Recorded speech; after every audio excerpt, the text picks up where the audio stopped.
इस लोकसभा चुनाव के लिए केजरीवाल की 10 गारंटियों का ऐलान करने जा रहे हैं। मैं समझ सकता हूं कि आप लोग कहेंगे कि चुनाव तो शुरू हो चुके हैं, बहुत लेट है, हम मानते हैं, लेकिन मेरी गिरफ्तारी की वजह से इसमें थोड़ी सी देरी हुई है। अभी भी कई चरण चुनावों के बाकी हैं। वैसे तो ये गारंटियां केजरीवाल की गारंटी के नाम से जारी की जा रही हैं। मैंने अपने इंडिया गठबंधन के दूसरे साथियों से इसके बारे में अभी चर्चा नहीं की है, लेकिन जिस किस्म की गारंटी है, मेरा विश्वास है कि इंडिया गठबंधन के किसी भी सदस्य को इसके बारे में परेशानी नहीं होगी। लेकिन ये केजरीवाल की गारंटी है, तो मैं इसकी गारंटी लेता हूं कि मैं अब इंडिया गठबंधन की सरकार बनने के बाद इन सब गारंटियों को मैं अपने सभी साथियों से पूरी करवाऊंगा। ये जो गारंटी हैं 10, ये एक तरह से नए भारत का विजन है। इनमें कई ऐसे काम हैं जो पिछले 75 साल में हो जाने चाहिए थे, जो भी कारण रहे नहीं हो पाए। इनमें कई ऐसे काम हैं जिनके बिना कोई भी राष्ट्र शक्तिशाली नहीं बन सकता। मूलभूत काम है, किसी भी राष्ट्र की फाउंडेशन का काम है, नींव रखने का काम है। उसके बिना राष्ट्र आगे नहीं बढ़ सकता।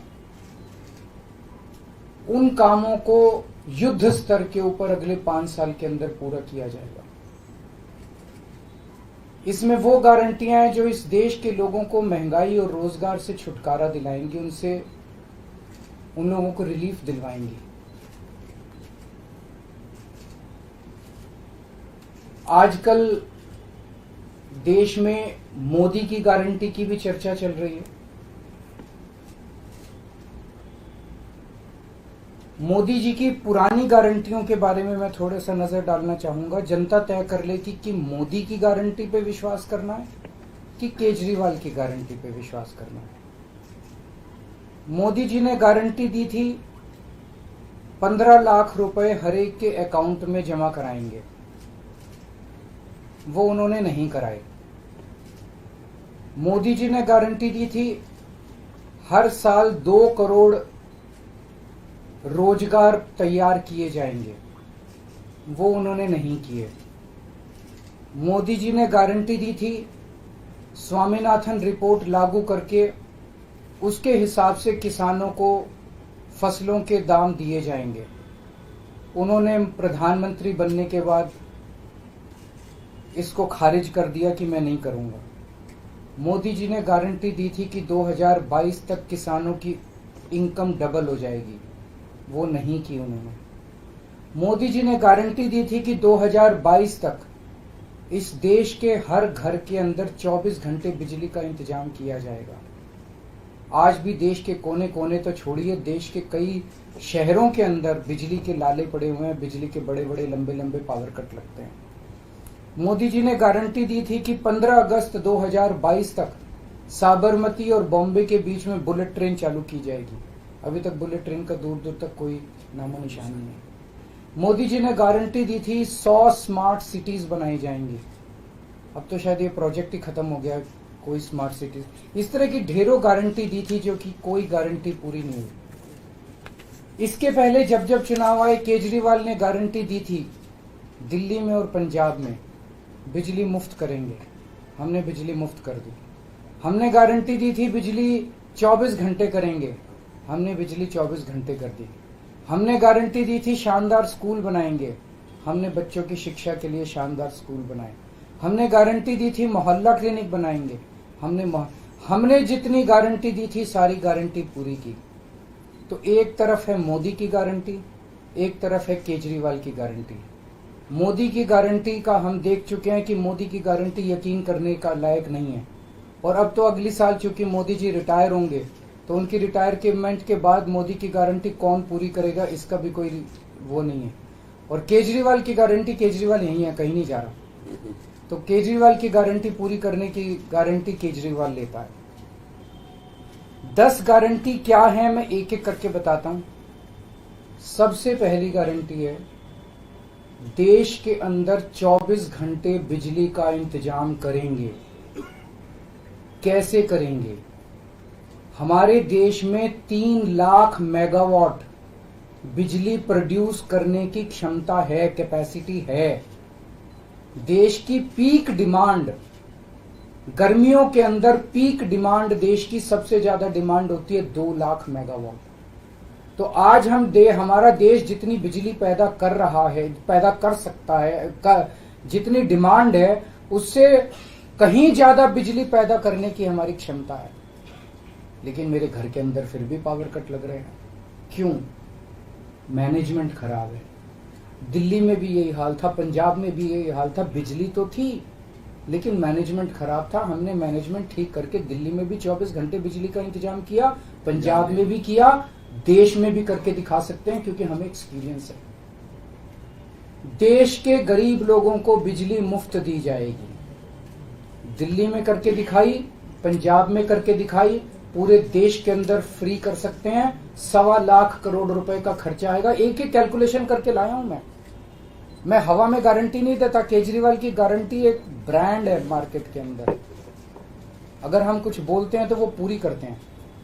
तो 1.25 लाख करोड़ रुपए का खर्चा आएगा। 1.25 लाख करोड़ रुपए हम इंतजाम करेंगे।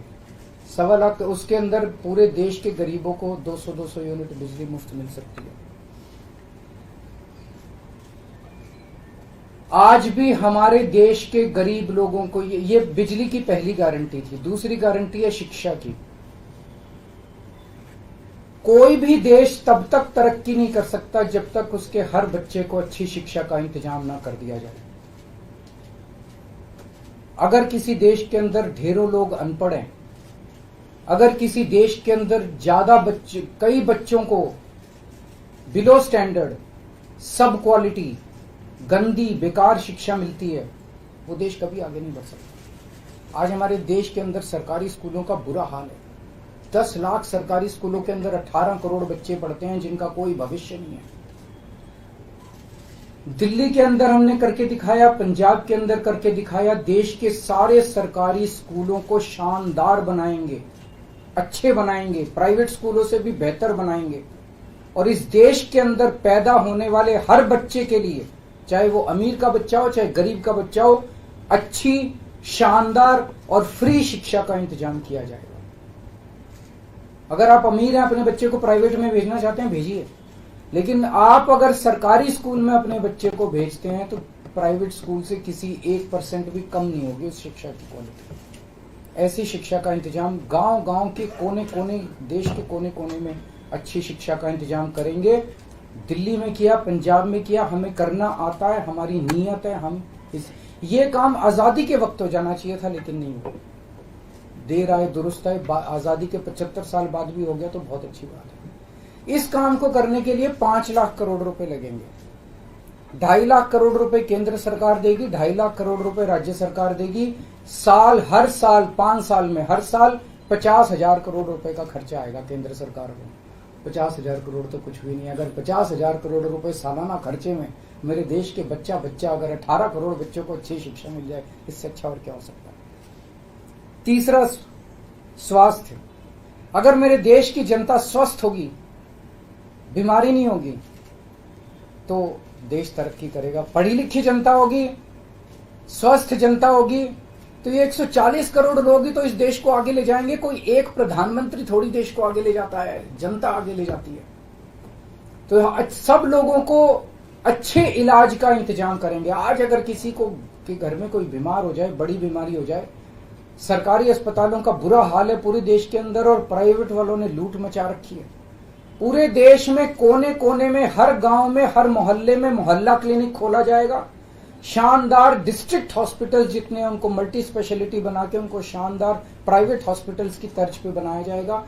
और इस देश में पैदा होने वाले हर व्यक्ति का पूरा इलाज मुफ्त होगा, इंश्योरेंस के आधार पे नहीं होगा। ये बहुत बड़ा स्कैम है। जितनी सरकारी, राज्य सरकारें, केंद्र सरकार इंश्योरेंस आधारित जो स्कीम बनाती हैं, ये सब बहुत स्कैम है इंश्योरेंस कंपनीज के साथ। हम इंफ्रास्ट्रक्चर क्रिएट करेंगे, कोने कोने के अंदर, गांव गांव के अंदर इंफ्रास्ट्रक्चर क्रिएट करेंगे, हेल्थ इंफ्रास्ट्रक्चर क्रिएट करेंगे, अस्पताल बनाएंगे, मोहल्ला क्लिनिक बनाएंगे, ताकि लोग वहां जाके अपना इलाज करा सकें। और सबका इलाज मुफ्त होगा, चाहे अमीर हो चाहे गरीब हो। इसके लिए भी 5 लाख करोड़ रुपए का खर्चा आएगा। 2.5 लाख करोड़ राज्य सरकार देगी, 2.5 लाख करोड़ केंद्र सरकार देगी। 5 साल के अंदर 5 लाख करोड़ रुपए, हर साल 50-50 हजार करोड़ का खर्चा आएगा। राष्ट्र सर्वोपरि हमारी चौथी गारंटी। चीन ने हमारे देश की जमीन पे कब्जा कर लिया। हमारी केंद्र सरकार से जब भी पूछा जाए वो कहते हैं कोई नहीं आया, कुछ नहीं हुआ। सब जानते हैं, पूरी दुनिया जानती है, सैटेलाइट का जमाना है, सबके पास तस्वीरें हैं कि किस तरह से चीन ने हमारी सरजमी के ऊपर घुस के और उसके हमारी जमीन के ऊपर कब्जा कर लिया। जुठलाने से समस्या का समाधान नहीं होगा, लोगों से छुपाने से समस्या का समाधान नहीं होगा। हमारे देश की सेना के अंदर बहुत ताकत है। हमारे देश की सेना को एक बार इजाजत तो दीजिए, उसको स्वतंत्रता तो दीजिए काम करने की। वो देखिए आपको जीत के लाती है। तो हमारे देश की जितनी जमीन पे चाइना ने कब्जा किया हुआ है, उस जमीन को चाइना के कब्जे से छुड़वाएंगे। इसके लिए एक तरफ डिप्लोमेटिक लेवल पे एफर्ट्स किए जाएंगे और सेना को पूरी स्वतंत्रता दी जाएगी कि वो इसके बारे में जो कदम उठाना चाहे कदम उठा सकती है। सेना को आज जो रोका जा रहा है वो रोका नहीं जाएगा। आज हमारी ये अग्निवीर योजना जो है कि हमारे युवाओं को फौज में भर्ती करके 4 साल के बाद निकाल दिया जाता है। लोगों की एक ओनरशिप नहीं बनती। 4 साल के बाद अगर आप निकाल देंगे तो एक तरह से हम सेना को सबसे कटिंग एज लेवल के ऊपर हम कमजोर कर रहे हैं। ये अग्निवीर योजना सेना के लिए भी बहुत हानिकारक है और जो बच्चे युवा हमारे अग्निवीर बन के जा रहे हैं वो लोग भी बहुत त्रस्त हैं। अग्निवीर योजना को बंद किया जाएगा। जितने बच्चों को अभी तक अग्निवीर में शामिल किया जाए उनको पक्का डिक्लेयर किया जाएगा। उनको पक्का राष्ट्रीय सम्मान भी नहीं मिलता संस्कार के समय, तो उनको पक्का किया जाएगा, उनको पक्का डिक्लेयर किया जाएगा। और सेना के अंदर ये ठेकेदारी के ऊपर एक तरह से कच्चे में अग्निवीर तो कच्ची नौकरी हुई ना, कच्ची नौकरी ये बंद की जाएगी और वापस पक्के के अंदर बच्चों को लिया जाएगा। और सेना को ये अग्निवीर योजना लाए थे क्योंकि केंद्र सरकार का मानना था कि सेना के ऊपर उनकी तनख्वाह और उनकी पेंशन के ऊपर पैसा ज्यादा खर्च हो रहा है। सेना के ऊपर, उस देश की सुरक्षा के ऊपर जितना पैसा खर्च करने की जरूरत है उतना पैसा खर्च किया जाएगा। देश की सुरक्षा के साथ खिलवाड़ नहीं किया जा सकता। छठी गारंटी किसानों के लिए। किसानों को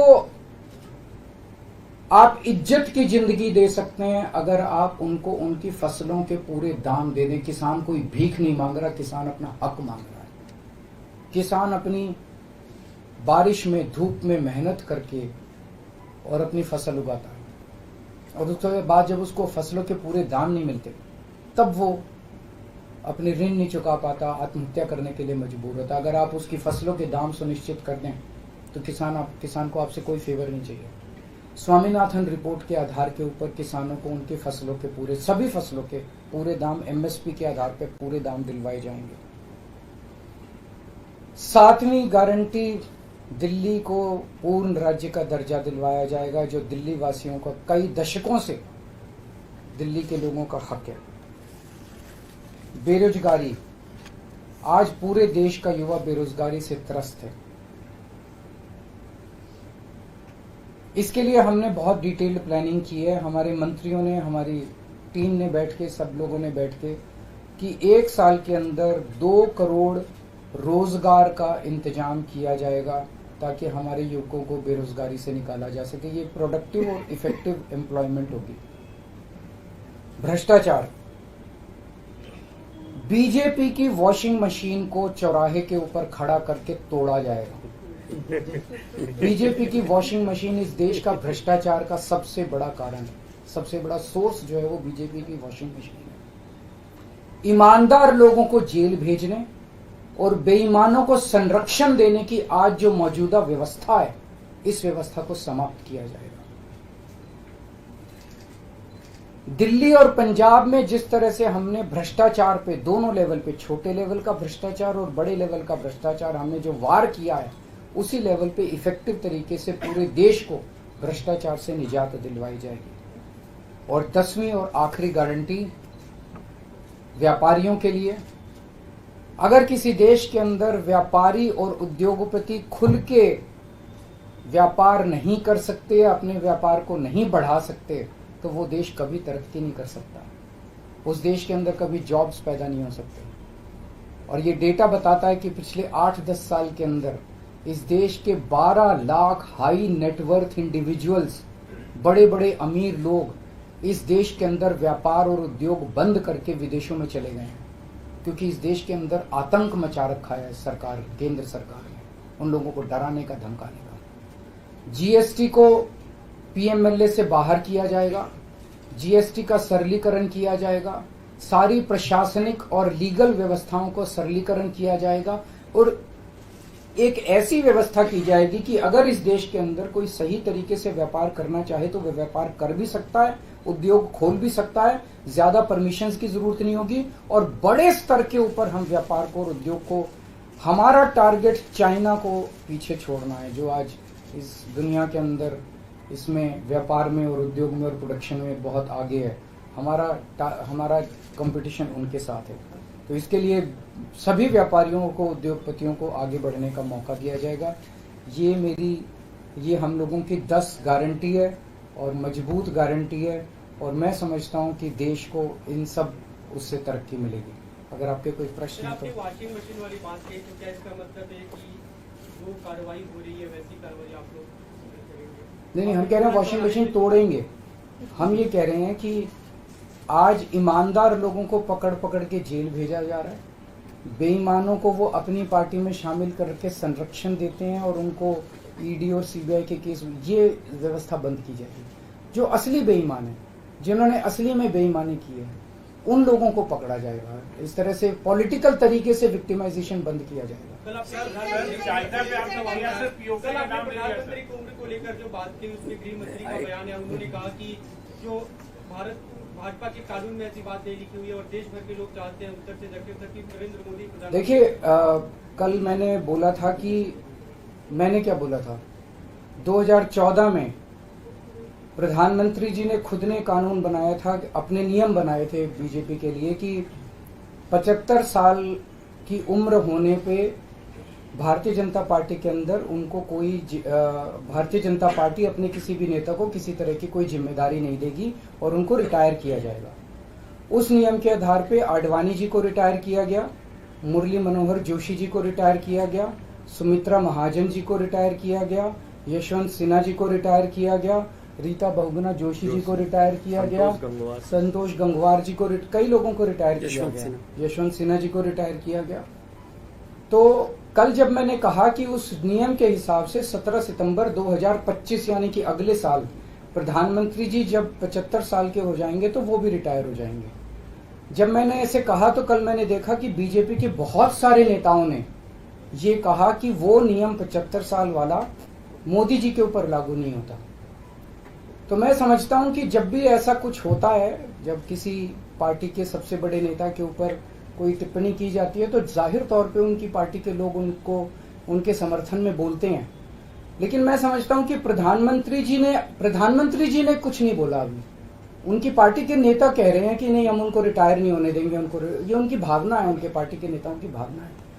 प्रधानमंत्री जी ने जो नियम बनाया जिसके तहत आडवाणी जी को रिटायर किया गया, मैं समझता हूं कि प्रधानमंत्री जी किसी भी हालत में उस नियम को अपने ऊपर लागू होने से नहीं रोकेंगे। वो ऐसा नहीं कहेंगे कि उस जिस नियम में आडवाणी जी रिटायर हुए मैं उस नियम पे अपने ऊपर नहीं, या तो प्रधानमंत्री जी कह दें कि वो नियम अब मेरे ऊपर लागू नहीं होगा, आडवाणी जी के लिए बनाया था वो, या तो वो कह दें। लेकिन मैं नहीं समझता कि प्रधानमंत्री जी ऐसा कहेंगे। तो जाहिर तौर पे बाकी नेता सारे सपोर्ट कर रहे हैं उनको, लेकिन प्रधानमंत्री जी तो रिटायर होंगे। वो ऐसा, मेरी गुजारिश ये है कि प्रधानमंत्री जी ये बता दें कि उनका सक्सेसर कौन होगा, नहीं तो आपस में मारकाट मचेगी उनके अंदर। दूसरी चीज, एक और चीज है, कल मैंने जो कहा कि वन लीडर वन नेशन का जो वन नेशन वन लीडर का जो उनका वो आइडिया चल रहा है, उसके तहत एक तरफ वो विपक्ष के सारे नेताओं को जेल भेज रहे हैं और अपनी सारी पार्टी के सारे नेताओं की राजनीति खत्म कर रहे हैं।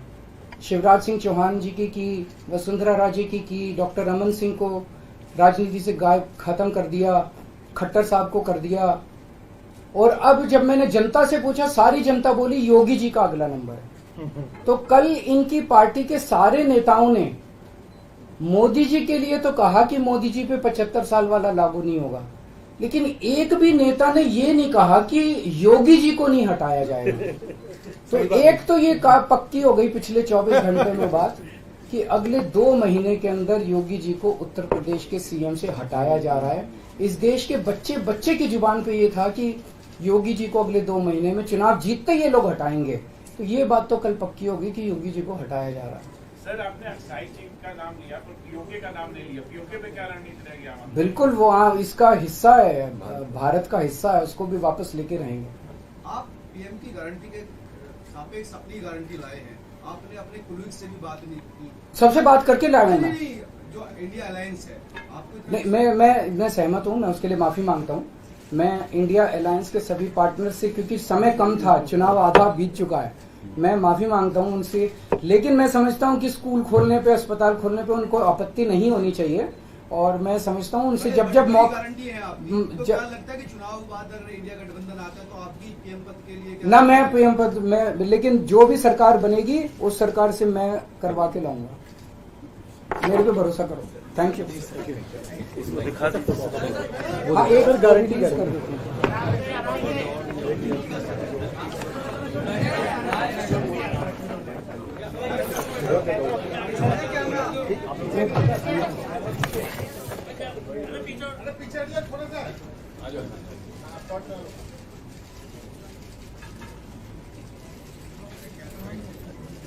Thank you. How many seats are you winning in Delhi? Or you're contesting 22 seats in all, so how many seats are you expecting to win? Delhi में सारी बीजेपी जितनी है, बीजेपी हारेगी सारी। जितनी है माहौल आप एक बार ही जाके देखो, आपको तो, आप तो सारे पत्रकार घूमते ही रहते हो।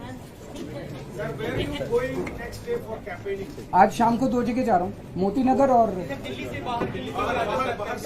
दिल्ली से बाहर। अभी जो फिक्स हुआ है, क्या क्या है बता दो। बिहार में महाराष्ट्र 17 तारीख को है, 16 तारीख को रांची है शायद, उसके बाद है 16 तारीख को सुबह रांची है, शाम को पंजाब है, 15 तारीख को लखनऊ है, और भी बन रहे हैं अभी plan. So you are, Will you be PM if India Alliance getting power? Akash?